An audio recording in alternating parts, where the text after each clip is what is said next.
Matius 26 ayat 41. Ya. Berjaga-jagalah dan berdoalah, supaya kamu jangan jatuh ke dalam pencobaan. Ya, sampai situ aja. Berjaga-jagalah dan berdoalah. Saudara, berjaga dan berdoalah, keseimbangan. Jaga, berdoalah. Supaya apa? Supaya engkau jangan jatuh ke dalam pencobaan. Saudara, hari-hari ini penting kita menjaga hal ini, karena semakin hari kita sadar bahwa kita sedang menghadapi masa-masa yang makin hari makin sulit untuk dibedakan secara akal saja. Ya, kalau dulu saudara terima di SMS, di handphone saudara, mungkin Anda menangkan ini, terpilih, selamat gitu ya. Lalu saudara lihat, oh ini dari nomor ini, ini hoax, ini bohong. Karena apa? Karena kita tahu bahwa misalkan ini Indosat atau apa, itu pasti ada logonya di HP saudara. Ya, bohong, langsung delete, dibuang. Kecuali itu langsung dari situ. Tetapi hari-hari ini saudara, saya sendiri pernah dapat itu dari satu provider apa itu. Ya, selamat Anda dapat ini, dapat mobil atau apa itu, waduh, Honda Jazz saudara ya. Tapi ada logonya. Wah, saya agak bimbang ya. Saya agak bimbang. Terus saya bicara sama menantu saya, bicara sama anak saya. Wah ini, tapi ini ada loh. Dari ini langsung cek ini apa? Wah. Tapi dikatakan udahlah, pokoknya kalau dapat hadiah, dia katakan Dedi, kalau dapat hadiah, orangnya datang dengan logo, dengan resmi datang ke rumah, nggak mungkin lah, paling nggak dulu dari telepon terus dia datang. Terus teman saya ternyata kena tipu karena apa? Mendapatkan hal yang sama, dan mereka datang, saudara. Mereka datang dan mereka tunjukkan identitas mereka. Berikan Anda mendapatkan ini, ya dari kartu kredit ini. Saya mau lihat KTP saudara, benar nggak ini? Ya, dia resmi, saudara. Bawa logo, bawa surat perintah, semuanya. Dan akhirnya saudara, oke, mana kartu kredit Anda? Oh ya, cocok dari bank ini. Kami akan cek Pak, sebelum kami berikan voucher ini untuk Bapak. Gede vouchernya saudara. Nah saudara, setelah dia cek apa benar namanya, oke, Anda benar, dikasih vouchernya. Terima kasih, ada tanda tangan, tanda terima, pulang. Habis saudara, dananya itu, bayangin. Dari resmi saudara, dia bawa semuanya itu, mesinnya, dia cek nama saudara benar enggak ini. Sekarang kita bisa bedakan apa? Nggak bisa. Ya, sulit sekali saudara. Ya, ada paket datang ke rumah saudara. Kalau saya terima, mungkin pembantu saudara atau orang tua yang nggak ngerti, tanda tangan gitu aja. Pak, tolong terima ini untuk anak bapak dan sebagainya. Ternyata berapa lama lagi didatengin polisi, ini isinya narkoba. Terus kita bisa lari kemana saudara? Sulit sekali. Hari-hari ini sulit sekali saudara. Kalau saudara tidak hidup dalam roh, sulit sekali membedakan. Ya, sekarang masih bisa membedakan yang di mall-mall yang pakai janggut, pakai baju gamis ataupun apa, itu mungkin ada jenggotnya, itu yang bawa bom, dicurigai. Saudara, di China sudah mulai dimasuki oleh mereka ISIS, dan mereka merekrut orang-orang Chinese. Bayangin nanti mereka dengan mata sipit, dengan pakaian yang seperti orang-orang Chinese dan sebagainya, saudara, masuk ke mall dan sebagainya. Dan mereka ini bom semua, bom. Sulit, saudara. Kita harus hidup dalam roh, berjaga-jaga dalam doa. Amin, saudara. Tidak bisa dihindari, saudara. Kejahatan-kejahatan yang makin luar biasa, saudara. Kenapa Ahok dengan getol sebetulnya di belakangnya itu, Ahok katakan bahwa itu 3-in-1 itu nggak baik, saudara. Bukannya karena 3-in-1-nya yang nggak baik, tetapi joki-jokinya itu, di mana anak-anak kecil, saudara, anak-anak kecil nggak sekolah, ya, mereka jadi joki 3-in-1. Dan lebih daripada itu, yang terakhir ini saya tahu bahwa anak-anak kecil yang mereka bawa oleh ibu-ibu itu, dia ada disuntik, ya, obat semacam obat tidur, disuntik, minta diminumin obat apa, supaya apa? Waktu dibawa itu mereka nggak rewel, mereka tidur seperti itu. Rusak anak ini, saudara. Dampaknya luar biasa, saudara. Bayangin anak kecil, bayi disuntik supaya dia tidur terus dan sebagainya, setiap hari dipanaskan seperti itu, ya dia cuma tidur. Dan hari-hari ini kejahatan luar biasa. Ya, saya dengar kesaksian Ibu Hana Ananda, Ibu Hari Ananda, itu saudara, dia satu saat memang dia melayani orang-orang miskin, ya, yayasan kasih di Surabaya itu, Pondok Kasih. Itu juga begitu saudara, ada orang yang gelandangan, orang ini orang miskin, punya anak kembar, saudara, perempuan kembar, lalu mau diambil sama ibu ini, ya, mau diasuh, ya boleh ibu asuh, tapi satu aja, saudara, yang satunya nggak boleh. Saudara, dipelihara oleh Ibu Hana Ananda ini. Saudara, beberapa tahun kemudian ibu ini datang dan sebagainya, bawa anaknya ini, ya. Loh, mana anak yang ini? Ada, saudara, juga masih kecil sekali. Loh, kok jadi nggak bisa lihat, kenapa? Iya, saya buat ikut jadi pengemis, saudara. Jadi matanya dua-dua dibutain, saudara. Bayangin, saudara. Hah? Ya kaget sekali ya, kalau lihat anak buta itu kan orang kasihan, dikasih duit. Anaknya dibutain yang satu. Yang satu karena diasuh oleh Ibu Ananda, ya baik, tumbuh dengan baik. Yang satunya sengaja coblosin, dibutain, saudara. Bayangin. Hari-hari ini terjadi seperti itu. Kita perlu berjaga-jaga dan berdoa. Kalau saudara baca dalam jemaat 7 jemaati Wahyu ini selalu diwanti-wanti, barang siapa bertelinga hendaklah ia dengar suara Roh berbicara. Nggak bisa lagi dibedain dengan akal kita. Amin. Nah, saudara, oleh sebab itu kita harus mengenali sungguh-sungguh, ya. Di sini kapan pencobaan itu paling sering datang? Kapan pencobaan itu paling sering datang? Kita lihat di Matius pasal 4, saudara. Matius pasal 4, yaitu mulai ayat 1 dikatakan di situ apa? Maka Yesus dibawa oleh Roh, huruf besar Roh Kudus, ya, ke padang gurun untuk apa? Dicobai, saudara. Ya, jadi artinya Roh Kudus membawa Yesus ke padang gurun untuk dicobai. Kenapa sih Yesus harus nyebur ke padang gurun untuk dicobai, saudara? Untuk apa? Saudara, seseorang yang mau menyelamatkan orang yang kecebur di laut, dia bisa nggak? Naik, nggak bisa, saudara. Dia harus cebur ke laut. Manusia sedang dikuasai oleh kuasa jahat, kuasa roh maut. Dia sendiri yang harus terjun ke situ untuk siap untuk menolong. Amin. Nah, saudara, lihat baik-baik ayat ini, ya. Yesus dibawa oleh Roh ke padang gurun untuk dicobai iblis. Dan setelah berpuasa berapa? 40 hari dan 40 malam, akhirnya laparlah Yesus. Lalu apa?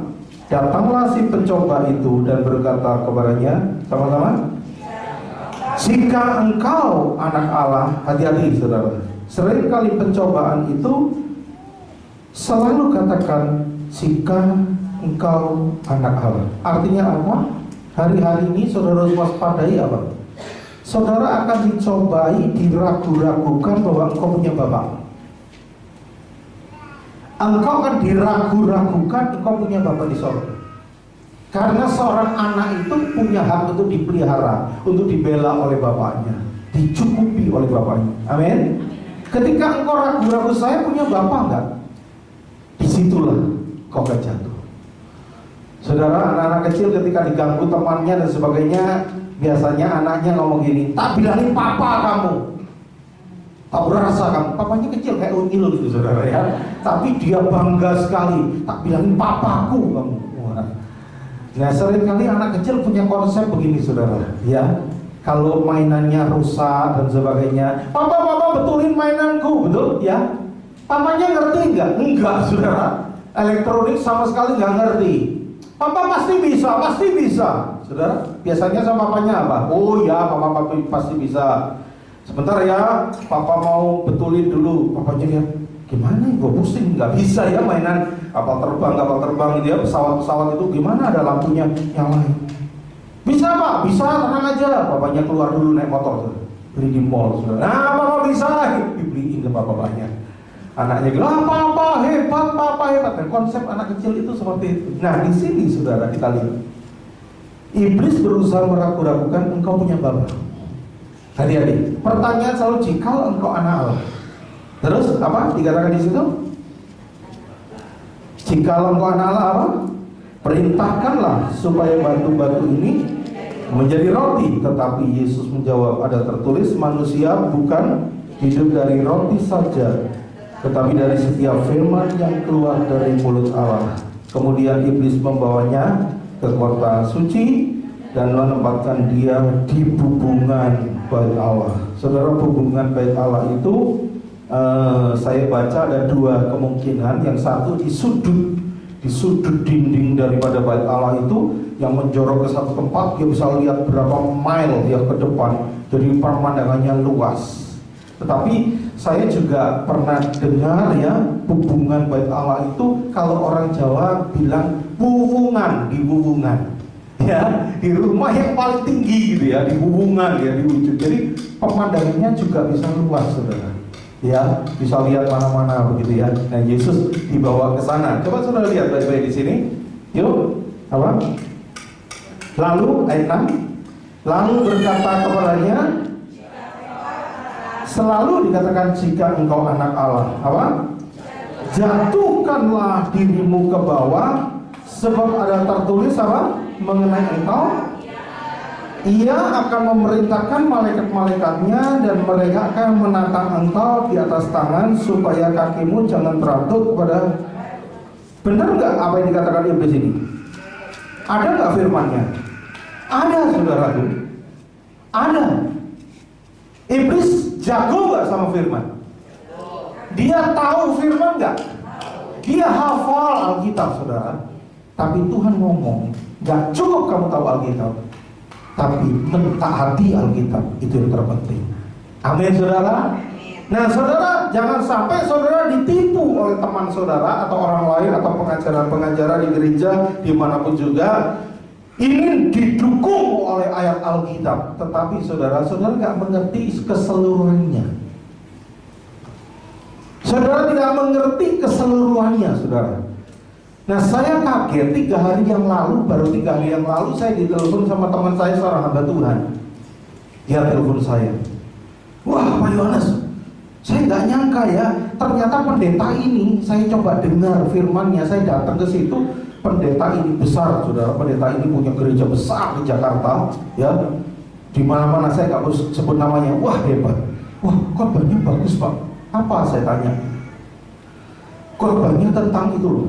Kenapa banyak orang nggak masuk surga? Ya, gak dibacakan ayat.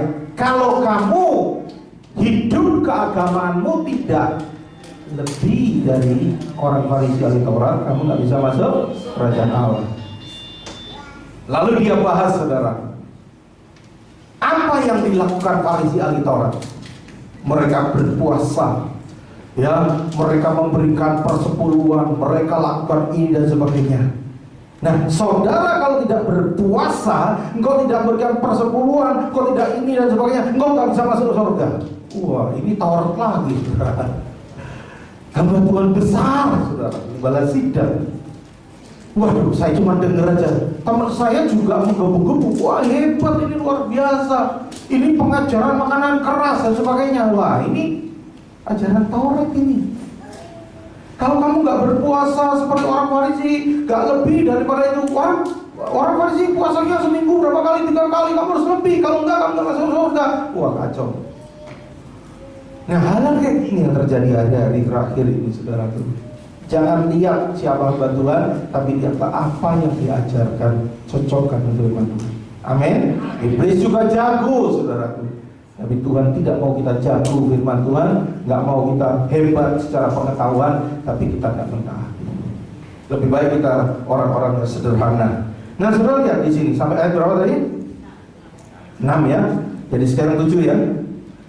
Yesus berkata kepadanya, ada pula tertulis, sama-sama kita baca. Janganlah engkau mencobai Tuhan Allahmu. Dan iblis membawa Yesus pula ke atas gunung yang sangat tinggi dan memperhatikan kepadanya semua kerajaan dunia dengan kemegahannya, saudara. Dan berkata apa? Berkata kepada Yesus apa? Semua itu,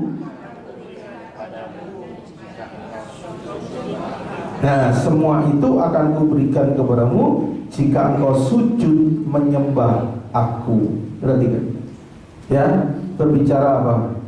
Yesus, kalau engkau menyembah aku, maka semua kerajaan di dunia dan kemegahannya aku berikan kepadamu. Pertanyaan saya gini, maksudnya iblis apa itu? Iblis tahu nggak sebetulnya kalau Yesus itu bakal harus jadi raja? Tahu. Tapi maksudnya iblis dua hal. Yang pertama, Yesus, kamu pasti jadi raja, kamu juga tahu. Nah, sekarang asal kamu nyembah, kamu jadi raja. Itu bicara apa? Kecepatan, saudara, waktunya. Yesus dibuat supaya Yesus kecepatan, gak cocok dengan waktunya Bapa. Ya, kedua, dia bukan raja dunia ini, tapi raja di atas segala raja. Nah, saudara, kalau saudara tidak jeli dan teliti membaca firman Tuhan, saudara pasti akan, ada ayatnya kok untuk membenarkan semuanya ini. Kadang-kadang ketika kita kepepet dengan masalah yang berat, kita pakai ada ayat yang mendukung saya kok. Ngawur, manipulasi. Ya, contohnya iblis katakan jatuhkan dirimu, padahal firman Tuhan katakan 1 Korintus 10:12, awas, hati-hatilah supaya kamu jangan di cross check, saudara. Sangat berbahaya kadang-kadang, ya, pengajaran-pengajaran. Kalau saudara tidak jeli, saudara akan jatuh di situ, saudara. Hati-hati. Yuk kita teruskan. Dikatakan apa di situ? Dan berkata kepadanya, semua itu akan kuberikan kepadamu jika engkau sujud menyembah aku. 10 sama-sama. Maka berkatalah Yesus kepadanya, enyahlah iblis, sebab ada tertulis, engkau harus menyembah Tuhan Allahmu, dan hanya kepada Dia sajalah engkau berbakti. Lalu iblis apa? Meninggalkan dia, dan lihatlah malaikat-malaikat datang melayani Yesus. Nah, kita akan bahas hari ini supaya kita dapat yang sistematis, saudara. Kapan pencobaan itu yang paling sering datang? Yang pertama, saudara, ketika kita sedang lapar. Apa artinya lapar, saudara? Lapar berbicara ini saat-saat yang paling rentan buat kita. Pada waktu kita lelah, capek. Ya, artinya gini, aduh, mertua gue ini udah umurnya 70, kenapa sih gak mati-mati? Capek ya? Capek ya? Tiap kali ketemu, aduh, omongannya, aduh, kayak si nenek, demi dewa. Betul kan? Ketawa kan? Betul? Kok selalu ketemu orang cari gara-gara gitu loh? Iya kan? Waktu ketemu sama Dam ini masih miskin, diejek. Waktu Dam ini kaya masih diejek lagi. Mau apa sih? Kalau nggak bisa ngejek ya bayinya jadi bawa lari. Nah, ya. Selalu begitu, saudara. Capek gua. Nah, ketika engkau lelah seperti itu, engkau dalam keadaan emosi seperti itu, pencobaan datang. Hati-hati, saudara. Dalam posisi yang seperti itu adalah waktu yang paling rentan, saudaraku. Hati-hati, saudara. Kalau nggak hati-hati, engkau akan jatuh. Pada waktu engkau dimarahi sama bos, ya, pada waktu mungkin engkau sudah sedang gagal, sedang sakit, ya, atau sedang nggak punya duit, saudara. Pencobaan di situ tuh paling subur dan paling sering membuat kau jatuh. Dan kau cari ayat-ayat pendukung, nggak apa-apa, iya kan? Ini kan demi kebenaran, ini bohong demi kebenaran, saudara. Hati-hati. Apalagi ketemu dengan teman saudara didukung, saudara. Ada ayatnya ini, kan kamu harus cerdik, nggak boleh cuma tulus doang, gitu, saudara. Kalau kamu cuma tulus doang, kayak Ica ditipu tangan kiri, kamu dibikin wah, ya. Wah, benar juga ini, saudara. Akhirnya saudara melakukan sesuatu yang di luar firman dan dengan bangga merasa saya bisa kok. Pasti Tuhan restui saya. Apalagi ditambahi demi dewa, ya kan? Dewa yang tolong dewa yang bela. Wah, sudah saudara. Hati-hati, pada saat rentan seperti itu, pencobaan sering datang. Yang pertama, waktu lancar engkau nggak akan berdoa. Waktu semuanya baik, ya semuanya mendukung, anak-anak baik-baik, keadaan oke-oke, keuangan baik, maka saudara bisa haleluya, puji Tuhan. Tapi bagaimana ketika krisis itu sedang datang? Keuangan macet, sepi, lagi sakit, lagi kesepian, saudara. Tekanan ketika datang, disitulah engkau diuji apakah kau benar-benar taat. Jangan tepuk dada, saya orang yang taat. Sebelum punya kesempatan dalam posisi engkau harus betul-betul mentaati, disitulah saudara. Jangan ngomong taat itu gampang saudara. Ketika ada tante Potifar datang dan dia katakan situasinya mendukung, Potifar gak ada di rumah, paling tidur gak lebih daripada 5 menit, 10 menit, selesai. Banyak orang tidak melakukan dosa, saudaraku. Banyak orang tidak melakukan sesuatu, tidak selingkuh, tidak apa, karena istrinya kayak herder. Istrinya betul. Tapi ketika istrinya nggak ada, saudaraku, wah, dia yang kayak herder, saudara. Ya, mumpung istri gua nggak ada, saudara. Iya, ada orang yang seperti itu, kesaksian benar-benar nyata. Ya, dia baik ali kemana-mana sama istrinya. Tapi satu saat istrinya dia ngomong, aku rindu ketemu mamaku di Kanada, saudara. Kamu mau yang nemenin aku? Oh mau, namanya mertua saya harus nemenin. Saudara, dibawa ke Kanada, saudara. Dia tutup showroomnya, ditutup, saudara. Ya, dia korbankan showroomnya ditutup. Tapi sampai di Kanada, saudara, mungkin inap 1 hari, mah aku lupa, aku punya janjian sama klien, ya orang itu mau melihat mobil, mau beli, ntar kan repot, kita lagi pegawai kita nggak ada yang ini, ntar repot, aku kembali dulu ya mah. Sudah tahu? Dia kembali dulu ya, aduh terima kasih kamu sudah ngantar saya. Ya saudara tahu, waktu dia pulang naik pesawat, saudara, wah dilayani oleh pramugari ya yang cantik-cantik. Bapak mau minum wine anggur, bapak mau ini Yesus, gitu saudara ya. Saudara, ketika goncangan terjadi, saudara, dia Yesus gitu ya. Ketika goyang soalnya, tapi ketika turun, dia turun, bentar, sus, ya. Cari sus nih. Mumpung istri gua nggak ada nih. Tadinya Yesus, saudara, sekarang sus. Banyak orang nggak berbuat dosa, tidak buka situs porno karena apa? Dia nggak ada alatnya, saudara. Tapi ketika ada alatnya, dia lakukan. Ini bukan taat. Bagaimana taat ketika engkau ada kesempatan untuk lakukan itu? Dalam tekanan, engkau tetap bertahan. Disitulah, saudara, teruji ketaatan saudara. Amin. Hati-hati dalam keadaan lapar, dalam keadaan tertekan seperti ini. Karakter seseorang baru muncul yang aslinya. Jadi jangan lihat orang di gereja shalom. Ketika engkau keluar dari gereja dan mulai ada orang yang mepet atau orang yang duluin saudara masuk lift dan sebagainya, ini masuk lift. Sudah ketahuan, saudara.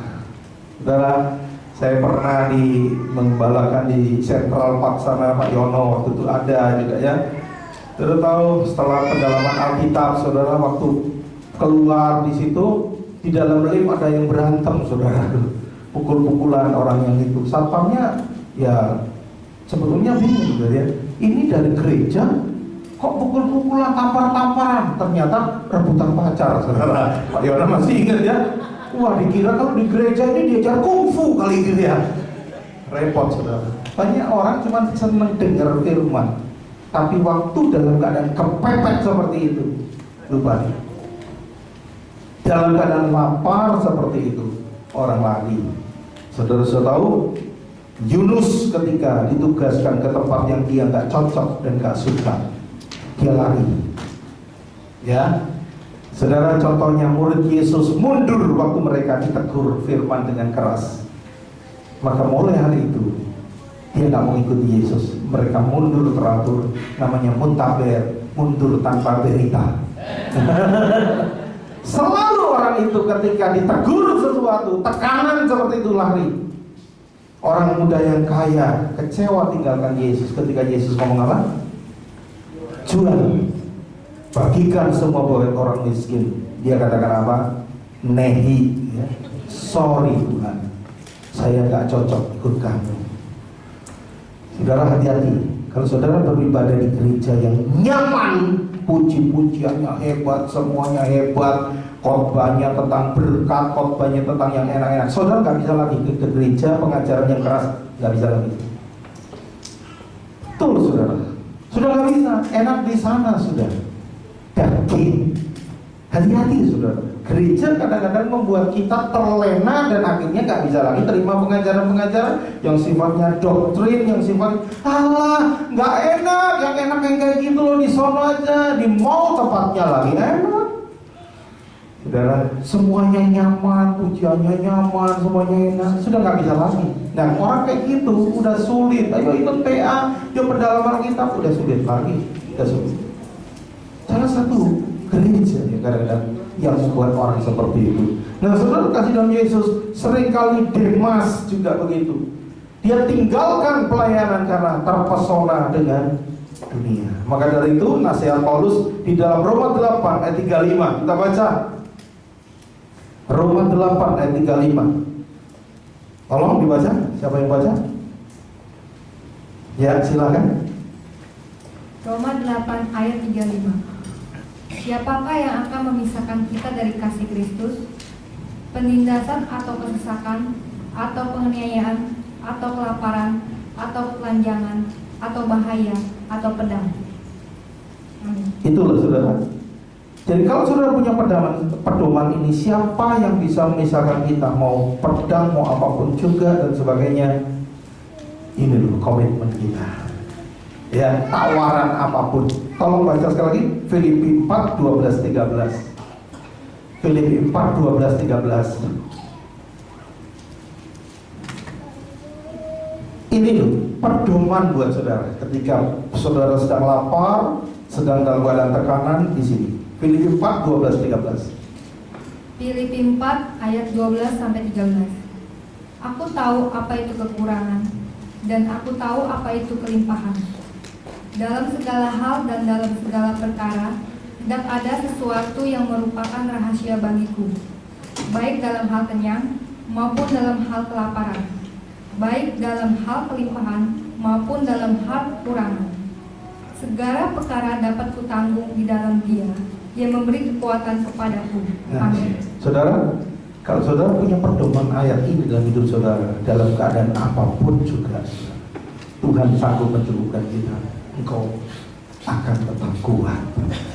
Amin. Tapi ketika dua ayat ini kau hindarkan, sudahlah, tinggal tunggu waktunya aja.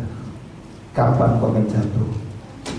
Maka dari itu saudara harus ingat baik-baik ketika masalah pencobaan itu datang dalam hidup saudara, saudara harus ingat ini. Kalau ini Tuhan izinkan masalah ini, pasti ada rencana Tuhan yang indah dalam hidup kita. Amin. Saudara tahu, nanti saudara baca di rumah ya, Paulus itu pernah pelayanan di Pulau Malta, saudara, di Kisah 28 3-10, kita nggak usah baca ya.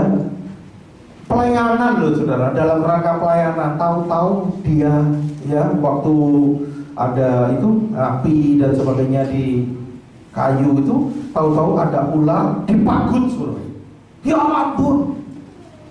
Nah biasanya hamba Tuhan ketika kita pelayanan di daerah terjadi sesuatu yang gak baik, saudara berpikir gini, kok bisa sih Tuhan gak bela? Tapi Paulus tenang aja saudara.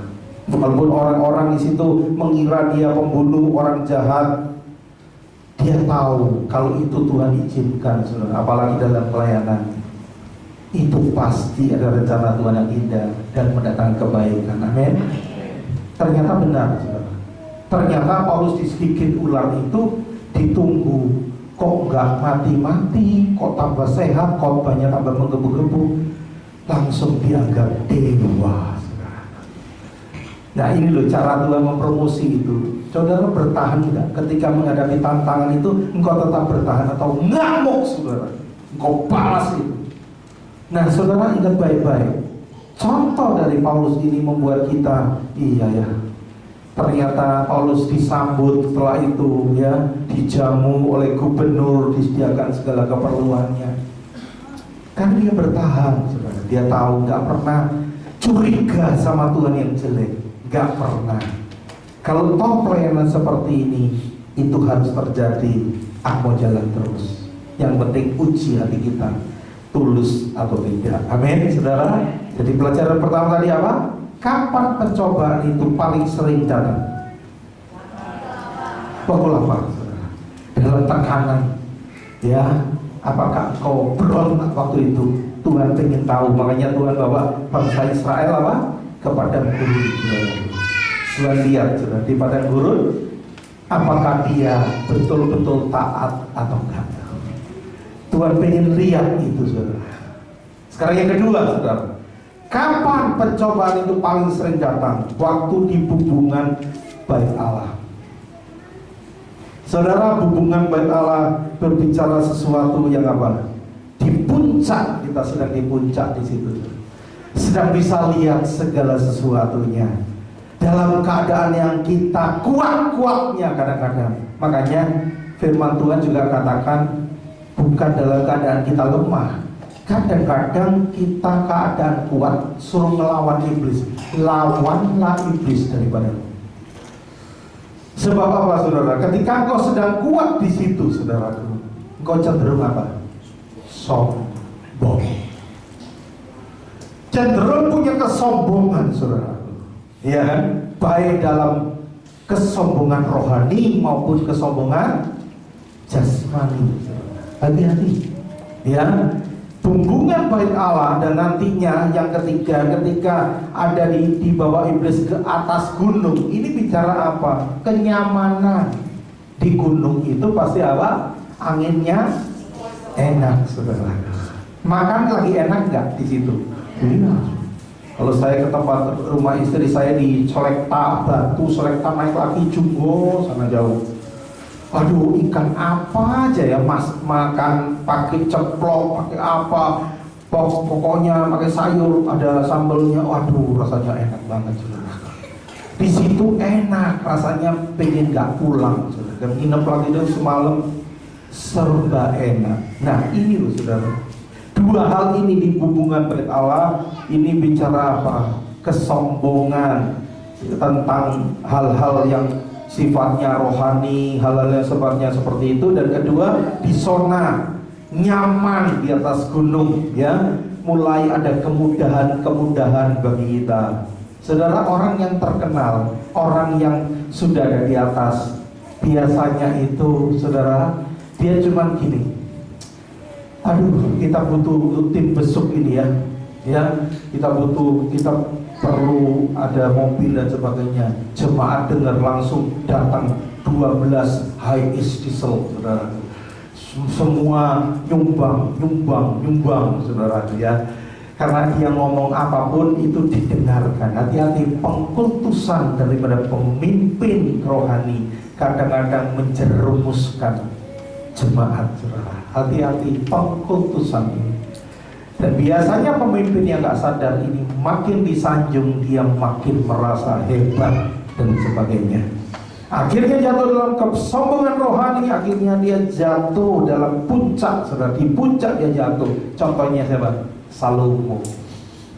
Salomo jatuh karena apa? Telinganya sudah budak, dia gak bisa dengar nasihat orang lain. Orang yang mengkritik dia katakan, lu siapa mau kasih nasihat gua? Ngaca dulu dong. Yang konseling sama aku adalah ratu-ratu dan raja-raja. Kamu siapa mau nasihati aku? Makin tinggi jabatan, makin sulit didekati, makin sulit terima kritik. Karena setiap kritikan masukan dianggap itu menghina dia. Karena membuktikan dia sukses, punya jemaat yang besar, dia punya segala sesuatu. Saudara, hati-hati. Hati-hati saudara. Maka dari itu proses itu penting menjadi gembala. Proses jadi hamba Tuhan itu bukan instan. Kalau semuanya naik dengan begitu aja karena papaku begini, aku langsung naik jabatan jadi gembala sidang. Waduh, itu bahaya sekali. Ya, banyak yang jatuh, saudara. Makanya kan Bapak Tuhan seringkali anaknya disekolahin Alkitab dan sebagainya, itu bagus. Tetapi kalau memang bukan di situ dan ditempatkan seperti itu, saudaraku, itu bahaya banget, saudara. Dimana gerejanya udah besar, ya, terlanjur besar. Kalau dikasih jabatan untuk orang lain, wah sayang dong. Ini sudah bicara T, saudara. Anakku yang harus dipaksakan jadi gembala, hati-hati, saudara. Saya bukan iri, bukan apa, tapi sering kali terjadi seperti itu. Akhirnya terjadi konflik, nama Tuhan dipermalukan, saudara. Hati-hati. Nah, saudara kalau mengerti ini, saudara, Salomo jatuh, Simpson jatuh, hamba Tuhan jatuh karena apa? Ini berbahaya sekali. Ya, sebab fokus, saya tunjukkan ya, fokus pencobaan itu pada 3 hal penting. Catat baik-baik. Pencobaan itu fokusnya 3. Yang pertama, diuji untuk berbagai kebutuhan atau keinginan fisik. Itu ujian. Difokuskan sama iblis untuk kebutuhan atau keinginan secara fisik, jasmani. Ya. Yang kedua, iblis itu selalu bicara tentang apa? Harta benda dan kekuasaan. Itu pasti diarahkan ke situ. Yang diuji ke situ. Dan yang ketiga, kesombongan. Hati-hati, 3 hal ini yang difokuskan sama iblis di dalam pencobaan. Kalau saudara cocokkan dengan 1 Yohanes 2, isinya dunia itu cuma 3 itu. Yang pertama apa? Keinginan daging. Sama, saudara. Ingin dipuaskan, ingin merasakan segala sesuatu. Lalu yang kedua apa? Semua pengen, keinginan mata apa? Dimiliki, saudara. Kalau ibu-ibu datang ke mall ya, ada sale, ada apa, ada pengen dimiliki. Makanya istri saya punya resep, saudara. Kalau datang di mall, terus datang di tempat suku yang gede-gede itu, dia selalu, aduh, tas ini kok bagus ya. Ini dia punya teori sendiri ya. Terus dilihat, saudara, bagus ya. Jalan dia. Habis jalan, dipegang lagi, bagus ya. 3-4 kali bosan ditinggal, saudara. Bosan ya. Sudah dipegang-pegang begitu, saudara. Tapi tentunya dengan doa, dengan keinginan mata ya. Nah, ini saudara yang terjadi ya. Keinginan mata semua ingin dia miliki. Keinginan daging semua ingin dia rasakan. Keinginan keangkuhan hidup apa? Semua ingin dia kuasai. Saudara, hati-hati. 3 keinginan ini yang selalu iblis ingin buat sampai akhirnya dihancur. Maka dari itu ketika pencobaan datang menghambat, saudara ingat baik-baik. Jangan-jangan ini adalah rencana iblis untuk membelokkan rencana Tuhan buat hidup kita. Tetap bertahan, saudara. Karena iblis gak akan pernah seneng kalau saudara untuk melakukan kehendak Tuhan. Itu yang iblis gak suka. Iblis berusaha mencari, saudara, ayat-ayat pendukung yang supaya saudara apa? Melakukan keinginan dia atau keinginan ego. 2 itu, saudara. Sekali lagi, iblis paling tidak suka kalau saudara melakukan kehendak Bapa. Iblis akan belokkan saudara untuk kita melakukan kehendak Tuhan, kehendak iblis atau kehendak ego, saudara. Nah, hari-hari ini, saudara, saya mau ingatkan, kalau saudara mengasihi orang lain, itu programnya siapa? Tuhan. Kalau saudara mengampuni orang lain, itu programnya siapa? Tuhan. Kalau kau bergosip, itu programnya siapa? Iblis. Kalau kau benci sama seseorang, itu programnya siapa? Kalau kau pelit, programnya siapa? Lebih banyak mana kau lakukan? Nah, kadang-kadang kita itu, wah, jangan kayak Yudas. Yudas itu munafik gini, tapi kita sering melakukan seperti Yudas. Hati-hati hari ini. Mulai lihat ketika engkau mulai lakukan sesuatu, ini programnya iblis atau programnya Tuhan. Ketika engkau lebih banyak mulai lakukan programnya Tuhan, percayalah, iblis akan tinggal diam untuk menghancurkan itu, mengalihkan pandangan saudara untuk engkau melakukan programmu sendiri, kerajaanmu sendiri. Biar firman ini menjadi satu pedoman dalam hidup kita, dan kita tidak akan lari, saudaraku, dari hal-hal yang iblis akan lakukan. Saudara, mari kita akan buka sebagai ayat yang terakhir, ya. Jangan sampai Ibrani 4 ayat 15. Silakan pemain musik bisa siap, ya. Ayat penutup Ibrani 4 ayat 15. Ibrani 4 ayat 15. Sebab imam besar yang kita punya bukanlah imam besar yang tidak dapat turut merasakan kelemahan-kelemahan kita. Sebaliknya, sama dengan kita, ia telah dicobai, hanya tidak berbuat dosa. Ya, kenapa Yesus membiarkan dirinya dicobai, saudaraku? Yang pertama, untuk menyadarkan kita, Yesus aja masih bisa dicobai. Katakan sama-sama, Yesus saja masih bisa dicobai. Apalagi kau, apalagi saya. Jadi kita harus waspada betul-betul, saudara. Pencobaan itu pasti datang, siapapun, dimanapun. Yesus saja dicobai. Dan yang kedua, kenapa Yesus membiarkan dirinya dicobai, saudaraku? Karena dia memberi teladan kepada kita. Sekalipun dia bisa lapar, sekalipun dia bisa tergoda, tetapi dia memilih, dia tidak jatuh dalam pencobaan. Sekali lagi, saudara, banyak orang katakan, saya kan masih manusia, saya kan masih daging. Lalu ada katakan, pendeta kan masih manusia, saudara. Saya kurang cocok, saudara.